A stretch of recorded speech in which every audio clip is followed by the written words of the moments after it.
Hello friends, এটা হচ্ছে গৌরীর বাড়ি। তো আজকে নিয়ে চলে এসেছি ছোট্ট একটা গল্প। তো গল্পটা ভালো লাগলে লাইক কমেন্ট শেয়ার করো, দেখতে থাকো আজকের গল্পে কি হয়।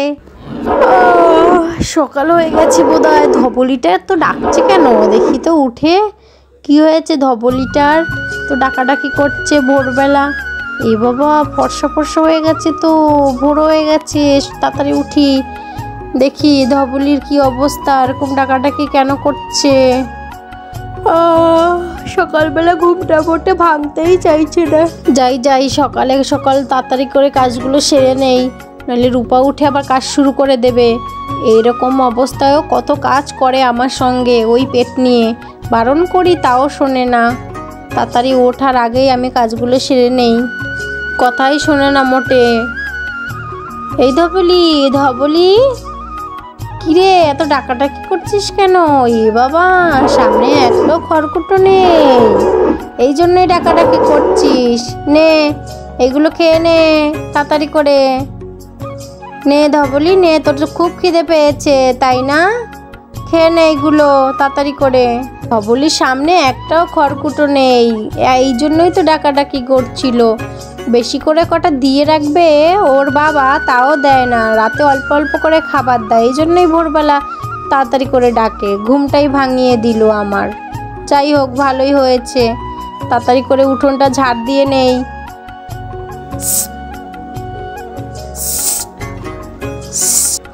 এই লিজা একটু সরে বস না, আমি ঝাড় দেবো, তোর গায়ে তারপর ঝাঁটার বাড়ি লাগবে। সরে বস একটু, ওট তাড়াতাড়ি ওঠ। এই হয়েছে এক মরণ, কথা বললে শোনেই না মোটে, সারাক্ষণ এক জায়গায় বসে থাকবে। উঠতে বলছি ওঠেই না। তাড়াতাড়ি ওঠ, ঝাড় দিচ্ছি আমি।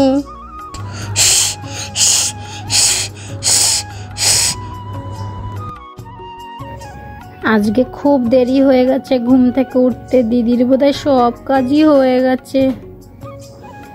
দিদি, রূপা এত সকাল সকাল উঠতে গেলি কেন রে? হ্যাঁ দিদি, উঠে পড়েছি, ভালো লাগছে না শুয়ে থাকতে। তোমার সব কাজই হয়ে গেছে বলো? ধবলিকে খাবারটা দিলাম, আর এই তো উঠোন ঝাড় দিচ্ছি। তুই গিয়ে বস। দিদি, আমি তাহলে রান্নাটা গিয়ে বসাই, তুমি উঠোনটা ঝাড় দাও। আরে না, তুই গিয়ে বস, তোর কিচ্ছু করতে হবে না, এই অবস্থায় আর কাজবাজ করতে হবে না। তুই তো সব সময় আমার হাতে হাতে কাজ করে দিস, বসেই থাকিস না মোটে। যা গিয়ে বস, আমি উঠোনটা ঝাড় দিলেই আমার হয়ে যাবে, আমি রান্নাটা গিয়ে বসাবো। না দিদি, তুমি কি বলছো? তুমি আমাকে কাজই করতে দাও না, তুমি সব সময় শুধু আমাকে বসে থাকতে বলো। আচ্ছা বাবা, ঠিক আছে, তুই গিয়ে রান্নাটা বসা, তাহলে আমি তরকারিটা কেটে দিচ্ছি। দিদি দেখো, তুমি আমাকে কাজই করতে দাও না, বলো তো এটা কি ভালো লাগে? আমি গিয়ে রান্নাটা বসাই। এরকম বসে থাকতে থাকতে কারই বা ভালো লাগে বলো তো? আরে পাগলি মেয়ে, সুস্থ হয়ে গেলে তো এমনিই কাজ করতে পারবি। আচ্ছা দিদি, তাহলে আমি গিয়ে রান্নাটা বসাই কেমন? তুমি আসো তাড়াতাড়ি করে। এই বলে রূপা রান্নাঘরের দিকে চলে গেল রান্না বসাতে। দেখি গিয়ে ওরা কি রান্না করে, আমরা খেতে পারি কিনা। পাগলি মেয়ে একটা, একদমই কথা শোনে না, সারাক্ষণ শুধু আমার সঙ্গে কাজ করে দেবে, বলি তাও শোনে না। যাই তাড়াতাড়ি করে তরকারিগুলো কেটে দেই, রান্না বসিয়ে দিয়েছে। যে এইখানটায় বসে যা রান্না করছে দেখো। সকাল হয়ে গেছে, উঠে পড়ি তাড়াতাড়ি, পড়তে যেতে হবে তো, তাড়াতাড়ি করে উঠে পড়ি। বাবা, মা বকবে আমাকে। এই টুম্পাদি ওঠ তাড়াতাড়ি। টুম্পাদি রে, টুম্পাদি ওঠ, সকাল হয়ে গেছে তো, পড়তে যাবি না? এই টুম্পাদি, বাবা কি নাক ডেকে ঘুমাচ্ছিস তুই? উঠবি না? ওঠ, সকাল হয়ে গেছে তো, পড়তে যেতে হবে তো, ওঠ তাড়াতাড়ি ওঠ। এই টুম্পাদি তাড়াতাড়ি ওঠ, হাত মুখ ধুয়ে প্রাইভেট করতে যেতে হবে তো, মা কিন্তু খুব বকবে তোকে, এখনো ঘুমাচ্ছিস, তাড়াতাড়ি উঠে পড়। টুম্পাকে ডাকতে ডাকতে চলে গেল। পায়েল উঠলো না ঘুম থেকে। কিরে মা, উঠে গেছিস ঘুম থেকে? হাত মুখ ধুয়ে গিয়ে যা। হ্যাঁ মা, আমি তো উঠে গেছি, কিন্তু টুম্পাদিতেও এখনো উঠছে না, ওকে ডাকছেও শুনছেই না। কেন রে, টুম্পা জানে না এখন পড়া আছে? ডাক তাড়াতাড়ি গিয়ে। ও মা, জানো তো আমি টুম্পাদিকে কখন থেকে ডাকছি, কিন্তু ও আমার কথা শুনছেই না। আমি বলছি ওর পড়তে যেতে হবে, তাও আমার কথা শুনছে না, উঠছেই না। ঠিক আছে, তাহলে তুই ওকে আরেকবার ডেকে দে। আচ্ছা মা, ঠিক আছে, তাহলে আমি ওকে আরেকবার ডাকছি, কেমন? দেখেছো দিদি ভাই, টুম্পা না কথাই শোনে না কদিন ধরে। জানি না মেয়েটার কি হয়েছে, কদিন ধরে কথা বললেই কিরকম খিটখিট করে, একদমই কথা শুনতে চায় না, আর কেমন একা একা থাকে। হ্যাঁ রে রূপা, আমিও কদিন ধরে খেয়াল করছি যে ওর কি একটা হয়েছে। দেখি জিজ্ঞাসা করবো খানে ওর কি হয়েছে। এই টুম্পাদি দেখেছিস, তোকে ডেকে যাচ্ছি কখন থেকে, তুই মোটে সারাই দিচ্ছিস না। এই রে ওর, রাতে কি চুরি করতে গেছিলি নাকি যে তুই এখন সকাল সকাল? পায়েল, আমার ঘুমটা ভাঙাস না কিন্তু, বলছি তোকে, তুই সরে যা, আমি উঠবো না। আরে মা তোকে ডাকছে তো, ওর তাড়াতাড়ি, পড়তে যেতে হবে না নাকি? পড়াশোনা তো করিস না দেখছি এখন কদিন ধরে। আরে আমি বলছি তো আমি পড়তে যাব না, তুই কি শুনতে পাস না নাকি? আমি যাব না, তুই যা না, এখানে যা। তুই যাবি না? দাঁড়া, তোর হাত ধরে টেনে নিয়ে যাব তোকে, মা বলেছে হাত ধরে টেনে নিয়ে যেতে। উঠবি না? দাঁড়া, উঠবি খানে, জল দিয়ে দেবো এরপরে তোর গায়ে, তাহলেই তুই তোর ঘুমটা ভাঙবে। তাড়াতাড়ি ওঠ, পড়তে যেতে হবে, কখন ধরে আমি ডাকছি শুনছিসই না। এই পায়েল, কানের কাছে এত বকর বকর করিস না তো, তুই চলে যা, আমি বললাম তো আমি যাব না। এখন ঘুমিয়েছি, আমাকে ডিস্টার্ব করিস না, এরপরে কিন্তু খুব খারাপ হয়ে যাবে। তুই চলে যা, আমি যাব না বলছি। তুই রাগ করলেও হবে না, তোকে মা বলেছে হাত ধরে টেনে নিয়ে যেতে, আমি টেনে নিয়ে চল বলছি, চল ওঠ তাড়াতাড়ি ওঠ, মা বলেছে উঠতে।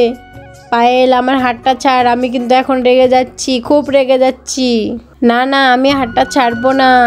পায়েল, হাতটা ছাড়, আমি কিন্তু রেগে যাচ্ছি। না দিদি, তোর হাতটা ছাড়া যাবে না, তোকে মা একদম শক্ত করে ধরে নিয়ে যেতে বলেছে, বুঝলি? পায়েল, আমার হাতটা ছাড় বলছি, নইলে কিন্তু এক্ষুনি একটা চড় মারবো। ছাড় বলছি, ছাড়। না আমি ছাড়বো না, ছাড় বলছি, ছাড়। তো পায়েলকে ধাক্কা মেরে ফেলে দিল টুম্পা, দেখো মাথা ফেটে রক্ত বেরোচ্ছে। রূপা, ঘরে না কিসের একটা আওয়াজ হলো, চল তো দেখি ঘরে কিসের আওয়াজ হয়েছে। হ্যাঁ দিদি, চলো তো দেখি কিসের আওয়াজ হয়েছে, আমিও তো পেলাম, দেখি কি হলো। হ্যাঁ চল গিয়ে দেখি। তো দেখো ওরা হাঁড়ি কড়াই ফেলে রেখে ঘরে চলে গেল, কিসের আওয়াজ হয়েছে সেটা দেখতে চলে গেছে ঘরে। আরে পায়েল, এটা তোর কি হয়েছে? কি অবস্থা হলো এটা? কি করে হয়েছে এটা? আরে মা, তোর কি হয়েছে? এটা কপাল ফেটে তো রক্ত বেরোচ্ছে রে। রূপা, তাড়াতাড়ি ব্যান্ডেজ নিয়ে আয়, তাড়াতাড়ি যা, রক্ত থামাতে হবে। এটা কি করে হয়েছে? পায়েল, তোর এটা কি করে হলো? কপাল ফেটে তো রক্ত বেরোচ্ছে, কি করে পড়ে গেলি তুই? এই টুম্পা, পায়েল কি করে পড়ে গেল বল? দেখেছো মেয়ের কাণ্ড, কি করে যে পড়ে গেল সেটাই জানি না, কপাল ফেটে কি রক্ত বেরোচ্ছে। রূপা, কি করব বল? ও মামি, আমি না ওকে কিছু করিনি জানো, ও একা একাই খাট থেকে পড়ে গেছে, আমি কিছু করিনি মামি, আমি কিছু করিনি। টুম্পা, তুই মিথ্যে কথা বলছিস না তো? ওকে ফেলে দিসনি তো তুই? না মামি, আমি ওকে ফেলিনি, ওকে। এই টুম্পা, তুই ওকে ফেলিসনি, তাহলে ও কিভাবে পড়ে গেল বলতো? মাথাটা ফেটে গেল কিভাবে? ওকে তো ফেলেছি আমি, ওরা বুঝতেই পারেনি যে ও কি করে পড়ে গেছে। আমি তো টুম্পার ঘাড়ে উঠে বসে আছি, তোদের সবাইকে শেষ করে দেব। ও মামি, বিশ্বাস করো, আমি ওকে ফেলিনি। তাহলে তুই বল, ও কিভাবে পড়ে গেল, ওর মাথাটা কিভাবে ফাটলো, তুই সেটা বল। তোরা দুজনেই তো ঘরে ছিলি। ও মামি, বিশ্বাস করো, আমি ওকে ফেলিনি, কি ও আমার হাত ধরে টানাটানি করছিল, এইটুকুই শুধু জানি। হাত ধরে টানাটানি করছিল, এমনি আমি ধাক্কা মেরে ফেলে দিয়েছি। তাদের সব কটাকে চিবিয়ে খাবো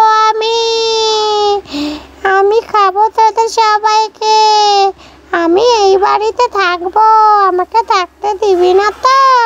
তোদের সবাইকে মেরে দেব, বুঝতেও পারবি না তোরা কিভাবে কি করি।